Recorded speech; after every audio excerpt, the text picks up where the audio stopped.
नमस्कार, मी कोमल द झकास रेसिपीमध्ये आज आपण बनवणार आहोत भोपळ्याच्या घाऱ्या। त्यासाठी मी लाल भोपळा घेतलेला आहे अर्धा किलो। त्याचे बारीक बारीक काप करून ते मी आता कुकरला शिजवून घेते। शिजवताना 1 ग्लास पाणी टाकायचं आणि 2 शिट्ट्या करून घ्यायच्या कुकरच्या।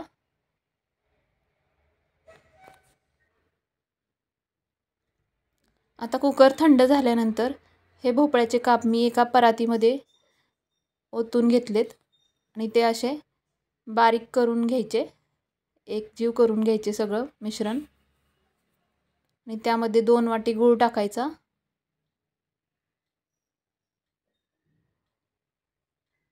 तोही चांगला विरघळवून घ्यायचा। त्यामध्ये अर्धा चमचा 1 चमचा वेलची पूड टाकायची, चवीनुसार मीठ टाकायचं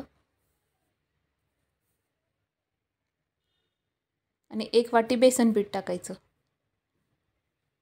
आणि या मिश्रणामध्ये जेवढं गव्हाचं पीठ बसेल ना तेवढं गव्हाचं पीठ टाकत मळून घ्यायचं हे सगळं मिश्रण। याचं कोणकोणी थालीपीठ सारखं पण थापून करतात किंवा मग पुऱ्या सुद्धा छान लागतात। आज आपण पुऱ्याच करणार आहोत। हे असं एकजीव करून घ्यायचं, सगळं मिश्रण मळून घ्यायचं हाताने आणि असा गोळा बनवायचा। 10 ते 15 मिनिटं भिजून द्यायचा आणि नंतर पुऱ्या लाटायला घेऊया आपण। अशा पुऱ्या छोट्या छोट्या लाटल्या किंवा मग चपातीसारखा एक मोठा गोल करून त्याचं वाटीच्या साहाय्याने पुऱ्याचे आकार दिले तरी चालतील। मी असे लाटून घेतलेत।